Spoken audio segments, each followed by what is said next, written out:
इस वीडियो में हम जानेंगे कि किसी भी संख्या के, जैसे आप क्वेश्चन देख रहे हैं यहाँ, क्वेश्चन नंबर 1 सीटेट में 2015 में आया हुआ है। ये सारे सीटेट के क्वेश्चन हैं, टेट सीटेट या किसी अदर एग्ज़ाम में आ जाते हैं, मगर ये हमें इसके लिए एक शॉर्ट ट्रिक है, कैसे करते हैं यह हम इसमें देखेंगे। आप देख रहे होंगे कि जैसे आप देख रहे हो कि 84 के सभी धनात्मक गुणनखंडों का योग जो 7 के गुणज हो, यानी कि 84 के सारे गुणनखंडों का योग, ऐसा क्वेश्चन आता है।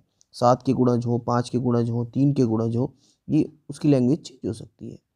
ऐसे आप नीचे देखोगे कि 96 के सभी धनात्मक गुणनखंडों का योगफल, इस तरह के क्वेश्चन भी पूछा जाता है।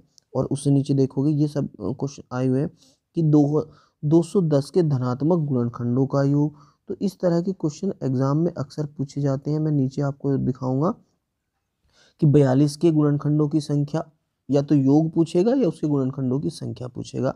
अब यहाँ देखो नेक्स्ट क्वेश्चन है कि 105 के अभाज्य गुणनखंडों की संख्या, यहाँ टोटल की पूछी है, यहाँ अभाज्य की पूछी है। भाज्य और टोटल की भी पूछ सकता है। इसके बाद सम विषम भी पूछ सकता है, यानी कि संख्या 100 के सभी गुणनखंडों का योग। तो आज हम इस वीडियो में एक गुणनखंड से कि किसी संख्या के गुणनखंड कौन कौन से होते हैं, सम विषम अभाज्य, उनका योग कैसे निकालते हैं, इस पर चर्चा करते हैं। तो इन्हीं क्वेश्चंस को लेते हैं 1 बाय 1 और इस पर नेक्स्ट हम चर्चा करते हैं।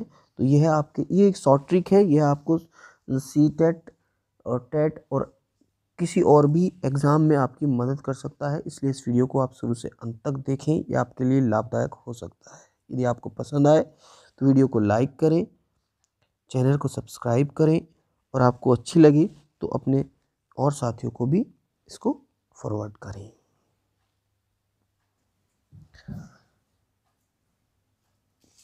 यहाँ हम देख रहे हैं कि हमने यहाँ 84 का फैक्टर ट्री बना लिया है, गुणनखंड वृक्ष बना लिया है। कैसे, एक बार इस पर हम फोकस करते हैं कि 2 से 84 कटता है 42 बार, या हम ऐसे भी कह सकते हैं कि 42 दूनी 84। फिर यहाँ आप देखोगे कि 42 2 से कटता है 21 बार, या 21 दूनी 42, और 21 3 से कटता है 7 बार। तो इस तरह से हमने इसका फैक्टर ट्री बना लिया है। ऐसे तो ट्री बनाते हैं, ठीक है। ट्री बनाने के बाद हमने क्या किया है उस पर भी हम फोकस करते हैं।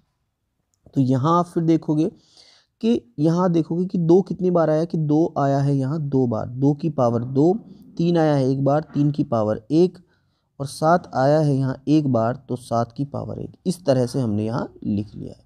ये शॉर्ट ट्रिक है, कैसे हम करते हैं, जब हम करेंगे तो बहुत फास्ट होएगा, ये भी हम देखेंगे। इस तरह से हो गया। इसके बाद यदि हम देखें इसके गुणनखंड निकालना चाहें तो गुणनखंड इसके ये होंगे। आप देखोगे कि गुणनखंड ये होंगे 1 2 3 4 6 7 12 14 21 28 42 84। मगर इस ट्री से गुणनखंड निकालना बड़ा टफ रहता है कि कैसे निकालें। मगर यदि हमें यह पता हो कि कितने गुणनखंड होंगे तो उसे हम बड़े आसानी से निकाल सकते हैं, क्योंकि यदि हमने इतने निकाले, अभी हमारे माइंड में रहे कि अभी और भी हो सकते हैं, तो कितने होंगे ये हम कैसे जानते हैं, यानी कि गुणनखंडों की संख्या क्या होगी ये कैसे जानते हैं, उनका योग क्या होगा ट्रिक में, वो नेक्स्ट में देखते हैं। तो आप यहाँ देखोगे कि हमने यहाँ ये निकाल लिया है कि 2 की पावर 2, 3 की पावर 1 और 7 की पावर 1, या 2 की घात 2, 3 की घात 1, 7 की घात 1। ये गुणनखंड हमने निकाल लिए, नहीं निकालने की कोई ज़रूरत नहीं होती है, केवल मैंने आपको अपने आंसर प्रूव करने के लिए लिखे हैं। क्योंकि ये कितनी है इनकी संख्या, अभी हम आप काउंट कर लेना कितनी है। तो अब हम बात करते हैं कि कुल गुणनखंड कितने होंगे, कुल फैक्टर, टोटल फैक्टर कितने होंगे। तो यहाँ से आप देख रहे हैं कि 2 की पावर कितनी है, यहाँ से आप देखोगे कि 2 की पावर कितनी है 2। तो हमने उस पावर में जितनी भी पावरें हैं उनमें एक एक ऐड कर दिया है कि 2 की पावर 1, 2 की पावर 2, यानी कि 2 + 1। अब 3 की पावर कितनी है 1, तो यहाँ फिर हमने लिख लिया है।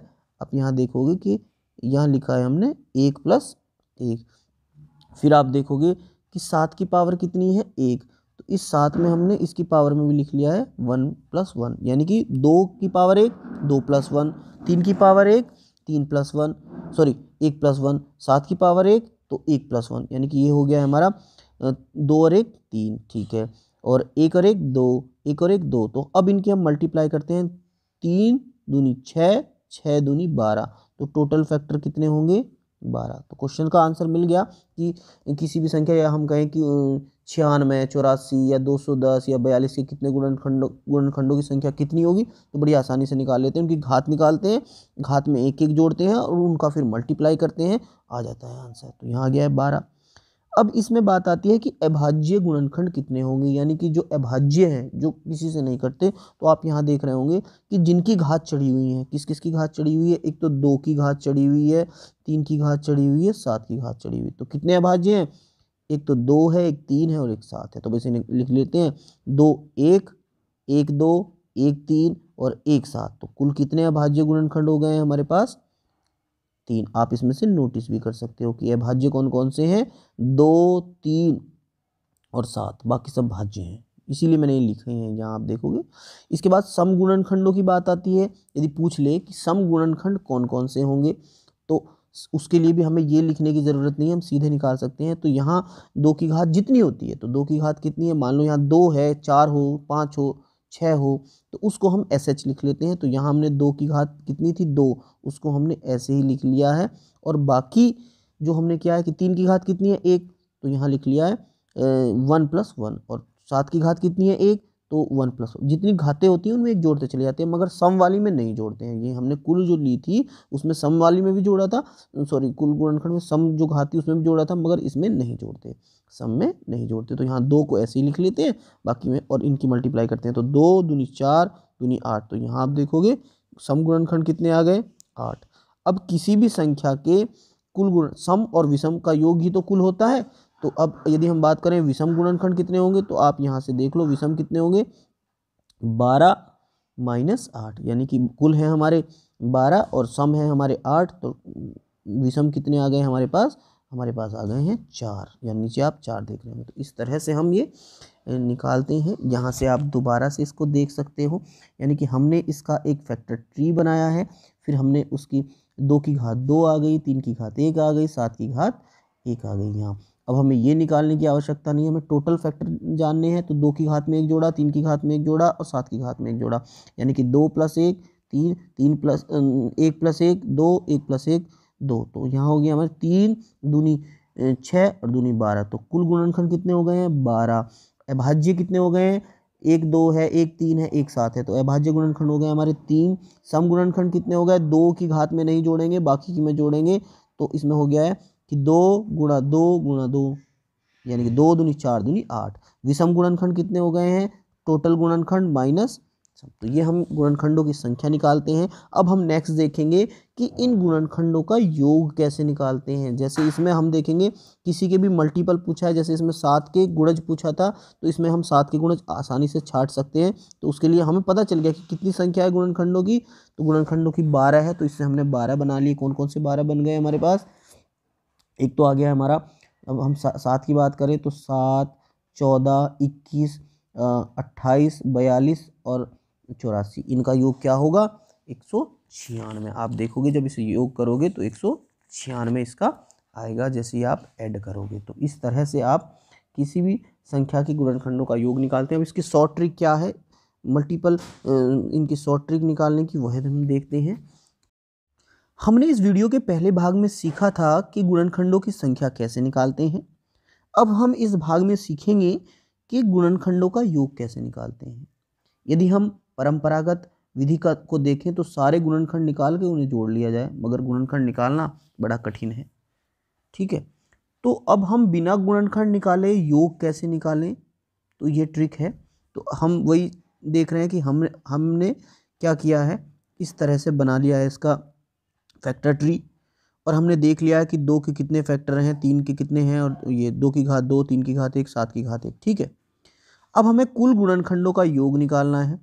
तो इसको हम शुरू करते हैं 2 की घात 0 से, यानी कि 2 की घात यहाँ आप देख रहे होंगे कि 2 की घात 0 प्लस 2 की घात 1 प्लस 2 की घात 2, ठीक है, गुणा 3 की घात 0 प्लस 3 की घात 1 गुणा 7 की घात 0 प्लस 7 की घात 1, यानी कि 0 से शुरू करके एक्सपेंड करते चले जाते हैं। अब 2 की घात 1 का मतलब है 1, किसी की भी घात 0 हो उसका मतलब रहता है 1। यदि हम कहें कि n की घात 0 इसका मतलब है 1, तो यहाँ 2 की घात 0 1, 2 की घात 1 2, 2 की घात 2 2 गुणा 2 यानी कि 4। इसी तरह से 3 की घात 1, 3 की घात 0 का मतलब 1 और 3 की घात 1 का मतलब है 3, 7 की घात 0 का मतलब 1, 7 की घात 1 का मतलब 7। तो अब हो गया हमारे पास हो गया 1 + 2 + 4, तो यानी कि 4 और 2 6 और 1 7, 7 आया है, गुणा 3 और 1 4, 4 आया है। फिर यहाँ 7 + 1, तो हमारे पास यहाँ आ गया है 8, यहाँ 8 आ गया। तो आप यहाँ देखोगे कि 7 × 4 × 8, तो 8 चौक 32, 32 की 7 से गुणा 32 सत्ते 224। तो सभी गुणनखंडों का योग हमारे पास क्या आ गया है 24। यदि बात करें अब तो ये कुल गुणनखंडों का योग आया, हम करें कि सम गुणनखंडों का योग क्या होगा, तो सम के लिए हम बात करते हैं। सम में हम आप यहाँ से नोटिस कर रहे होंगे सेम वही प्रोसेस है, मगर हम इसमें जो सम वाली घात है उसका 0 छोड़ देते हैं, यानी कि 2 की घात 0 नहीं लिया है इसमें, 3 की घात 0 लिया है, 7 की घात 0 लिया है, यहाँ 7 की घात 0 लिया है, 3 की घात 0 लिया है, 2 की घात 0 नहीं लिया है, उसको छोड़ दिया है। बाकी सेम वही प्रोसेस है। तो 2 की घात 1 का मतलब है 2 और 2 की घात 2 का मतलब है 4, और यहाँ 3 की घात 0 1, 3 की घात 1 का मतलब 3, ये आप समझ गए होंगे। फिर वही गुणा 4 और 2 6, 3 और 1 4, 7 और 1 8, तो हो गया है 8 चौक 32, 32 छक्का 192। तो सम गुणनखंडों का योग आपके सामने आ गया है 192। अब यदि हम बात करें कि विषम गुणन, यदि हम आप इनको जोड़ोगे तो सम गुणनखंडों को जोड़ोगे तो यह आप देख भी सकते हो ये आएगा 192 ही। अब नीचे आप देख रहे हो कि विषम की बात करें तो कुल गुणनखंडों का योग हमने पहले मेथड से निकाला था माइनस सम गुणनखंडों का योग, यानी कि 224 माइनस 192 इक्वल टू 32। तो इस तरह से आप विषम गुणनखंडों का योग भी, तो इस तरह आप समझ गए होंगे कि किसी भी संख्या के गुणनखंडों की संख्या कैसे निकालें, उनका योग कैसे निकालें। यदि आपको वीडियो पसंद आया हो तो प्लीज़ लाइक शेयर और सब्सक्राइब माय चैनल, यदि आप तक सब्सक्राइब नहीं किया है। और ये वो क्वेश्चन है जो हमारे एग्ज़ाम्स में आते हैं, CTET और UP-TET में आते हैं, मैंने आपको दिखाया भी है। और यदि आपको पसंद आया हो तो प्लीज़ लाइक शेयर।